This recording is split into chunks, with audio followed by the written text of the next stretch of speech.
Bismillahirrahmanirrahim. Alhamdulillahi rabbil alamin. Salatu wassalamu ala Rasulillah ma ba'd. Allahumma anfa'na bima 'allamtana wa 'allimna ma yanfa'una wa zidna ilman. Assalamualaikum warahmatullahi wabarakatuh.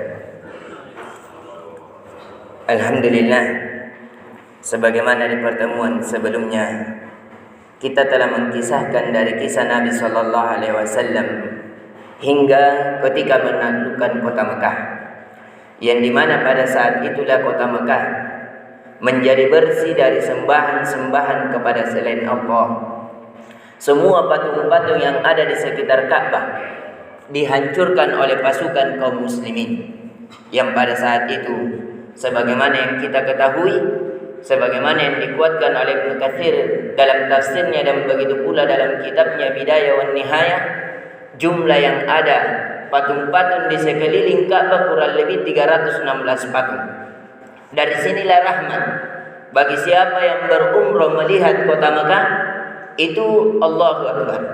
Kesucian di atas kesucian bagi kota Mekah yang senantiasa Allah melindungi dari kota tersebut. Akan tetapi ketika penaklukan kota Mekah, ini adalah penaklukan dari kabilah Quraisy. Akan tetapi kabilah-kabilah yang lain masih merasa sombong, merasa kuat di depan Nabi sallallahu alaihi wasallam, tidak ikut perintah Nabi sallallahu alaihi wasallam, tidak ingin dibawa pimpinan Nabi sallallahu alaihi wasallam, seperti misalnya dari kabilah Thaqif dan Hawazin.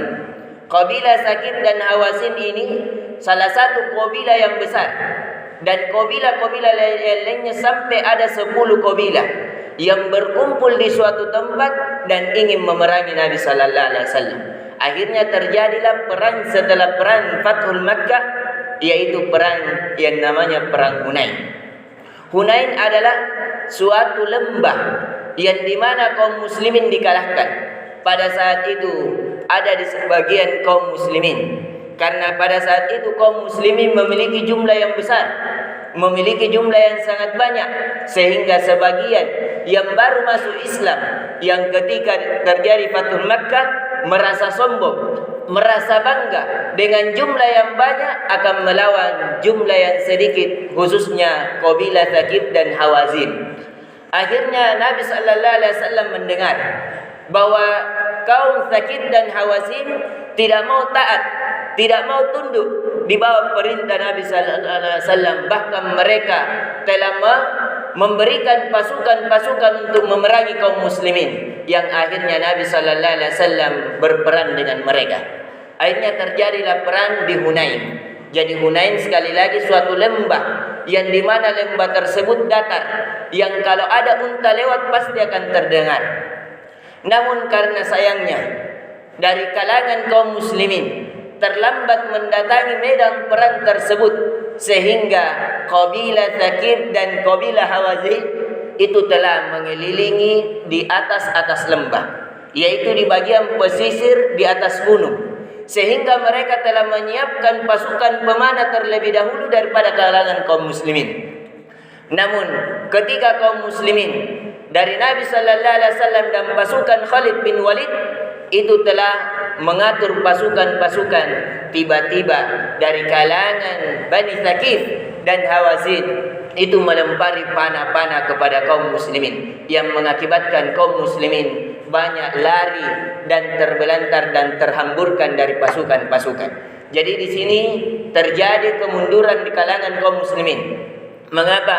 Karena strategis kaum muslimin dikalahkan oleh kaum musyrikin. Yang kedua, karena kaum muslimin merasa bangga dengan jumlah yang banyak kepada Allah Subhanahu wa taala, bahwasanya kemenangan bukan disebabkan karena kita kuat, kemenangan bukan disebabkan karena kita banyak, akan tetapi kemenangan barang siapa yang dimenangkan oleh Allah Subhanahu wa taala.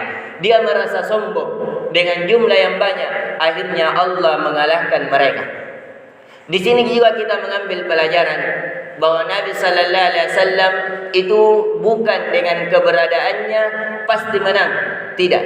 akan tetapi kemenangan betul-betul dari sisi Allah Subhanahu wa taala, yang akhirnya kalangan kaum muslimin banyak berlarian. Ada yang lari mau pergi ke Bahrul Ahmar, karena Hawazin ini itu letaknya tidak jauh dari kota Mekah, di bagian sebelahnya. Kalau Mekah ke depannya. Jadi kalau Mekah dan Madinah baku berhadapan, sedangkan Hawazin dan Sakif itu bersampingan dengan kota Mekah. Dan Nabi sallallahu alaihi wasallam pada saat terjadi kemunduran di kalangan kaum muslimin, banyak yang meninggal dunia disebabkan tiba-tiba berdatangan panah-panah yang mengakibatkan Nabi mengajak mereka agar mundur dan menghadap kepada Nabi, sehingga kalangan kaum muslimin mundur. Akhirnya pasukan para pemanah tidak mensampai panahnya sampai kepada Nabi. Setelah itu Nabi sallallahu alaihi wasallam mengatur kembali pasukan dan memerintahkan kepada Khalid bin Walid agar mencari di mana panah-panah tersebut. Akhirnya Khalid bin Walid mendapati mereka berada di Aus, yaitu tempat sebelum Hunain, yang berada di bagian atas, yang akhirnya Khalid bin Walid mengejar mereka, yang dimana mereka akhirnya lari terbelantaran ketika dikejar oleh pasukan Khalid bin Walid, jumlahnya 100 pasukan, sampai mereka lari ke Taif.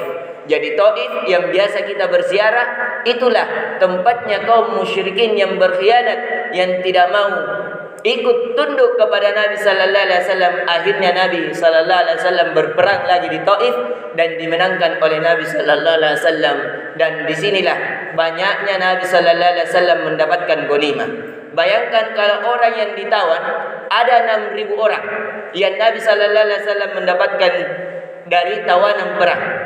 Yang kedua, dari unta Nabi sallallahu alaihi wasallam mendapatkan ghanimah, harta rampasan perang 40.000 ekor unta. Bayangkan kalau 40.000 ekor unta dikali 40 juta. Satu ekor unta kurang lebih 16 triliun. Di sini juga Nabi sallallahu alaihi wasallam mendapatkan 40.000 ekor kambing dan mendapatkan tawanan dari wanita-wanita dan lainnya dari perbendaharaan seperti pedang dan selainnya. Akan tetapi ketika Nabi sallallahu alaihi wasallam mendapatkan ghanimah ini, Nabi sallallahu alaihi wasallam tidak memberikan kepada kalangan Ansar, yaitu orang-orang Madinah, akan tetapi memberikan orang-orang yang baru masuk Islam agar dilembutkan keislamannya dengan harta. Inilah yang dikatakan al-mu'allafata qulubuhum, orang yang dilembutkan hatinya. Nabi memberikan kepada orang-orang Mekah seluruhnya, yang tidak ada Nabi tinggalkan kepada orang Madinah, yang mengakibatkan orang Madinah itu merasa hasad. Ya Rasulullah, kenapa pembagian ini tidak adil? Semua pembagian harta yang kita dapatkan itu diberikan kepada orang Mekah dan kami tidak. Akhirnya Nabi mengatakan kepada mereka, tidakkah kalian rela kalau harta-harta perbendaharaan dunia mereka bawa, sedangkan kalian bersamaku di kotamu? Akhirnya Nabi sallallahu alaihi wasallam, seharusnya panjang ceritanya, sampai-sampai kalangan kaum Madinah itu banyak menangis karena khutbah Nabi sallallahu alaihi wasallam. Akan tetapi waktu yang membatasi kita disebabkan waktu kita sudah sampai kurang lebih sudah 8 menit, sehingga kita tidak mengkisahkan dari khutbah Nabi sallallahu alaihi wasallam yang mengakibatkan menangis dari kalangan kaum Ansar. Akan tetapi setelah ini terjadilah perang Tabuk. Perang Tabuk insyaallah taala akan kita kisahkan di pertemuan setelahnya. Inti pelajaran yang kita bisa dapatkan di hari ini, bahwasanya kebanyakan kaum muslimin memenangkan peperangan dengan jumlah yang sedikit dan kesabaran di sisi Allah Subhanahu wa taala, bukan karena jumlah yang banyak. Contohnya di perang Hunain, jumlah yang banyak, akan tetapi kaum muslimin sempat terkalahkan, kemudian melawan kembali dan akhirnya dimenangkan oleh kalangan kaum muslimin. Dan disinilah mulainya tersebarnya Islam di seluruh penjuru Arab. Setelah nanti akan kita kisahkan insyaallah taala. Subhanakallahumma bihamdik, asyhadu an la ilaha illa anta, astaghfiruka wa atubu ilaik. Assalamualaikum warahmatullahi wabarakatuh.